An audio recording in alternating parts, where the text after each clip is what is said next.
Le Point Bourse vous est présenté par Bourse Direct.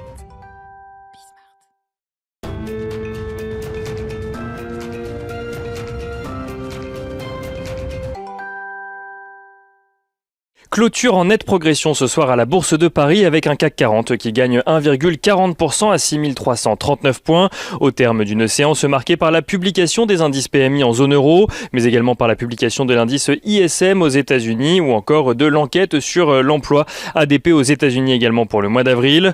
En zone euro tout d'abord, les indices PMI mettent en avant une accélération de la croissance dans les secteurs privés au mois d'avril. Pour l'ensemble de la zone euro, l'indice PMI composite ressort à 53,8 points, soit légèrement plus que son estimation flash et en progression par rapport au mois de mars. Un indice porté par l'activité manufacturière mais également par les services dont le PMI ressort en progression à 50,5 points. En France, l'indice PMI des services au mois d'avril ressort de son côté à 50,3 points en progression par rapport au mois précédent.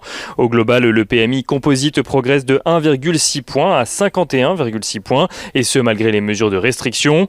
Ailleurs, en zone euro, on note que l'Allemagne voit l'activité dans le secteur privé reculer légèrement de son côté après un mois de mars record.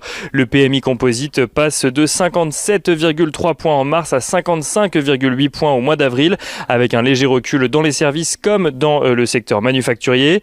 L'Italie fait en revanche face à une contraction dans le secteur des services qui continue, avec un PMI dans les services qui passe de 48,6 points en mars à 47,3 points au mois d'avril. Italie toujours, le composite limite cependant son recul à 51,2 points.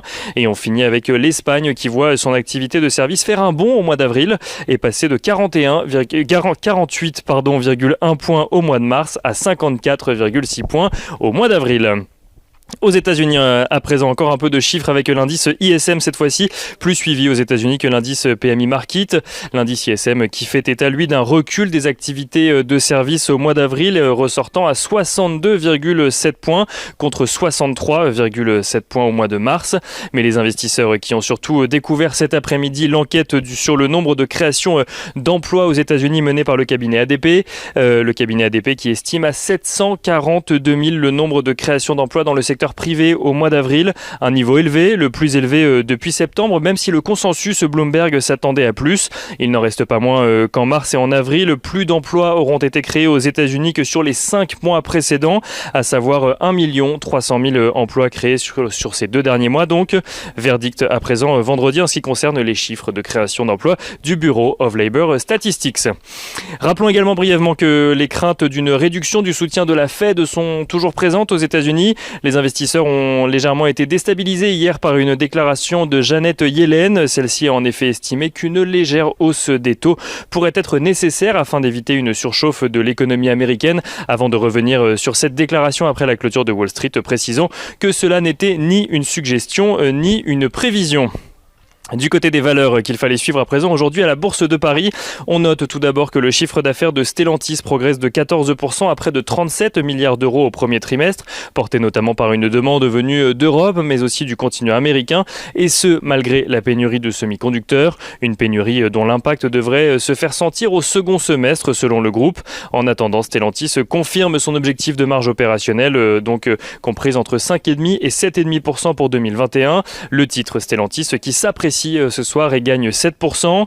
Veolia Environnement annonce de son côté confirmer ses objectifs pour l'ensemble de l'année, à savoir un chiffre d'affaires supérieur à celui de 2019 qui s'établissait à 27,19 milliards d'euros. Veolia Environnement qui vise également un EBE en croissance de 10% sur l'année par rapport à 2020. Le groupe estime également que le projet de rachat de Suez pourrait être bouclé avant la fin de l'année, un rachat dont le financement serait d'ailleurs complété d'une augmentation de capital de 2 à 2,5 milliards d'euros. Veolia qui perd 1% ce soir à la clôture du marché parisien. On suivait également aujourd'hui AXA qui annonce un chiffre d'affaires en progression de 2% sur le trimestre, tout en indiquant être confiant sur la possibilité d'un retour aux bénéfices de sa filiale AXA XL. AXA qui gagne ce soir 0,3% à la clôture.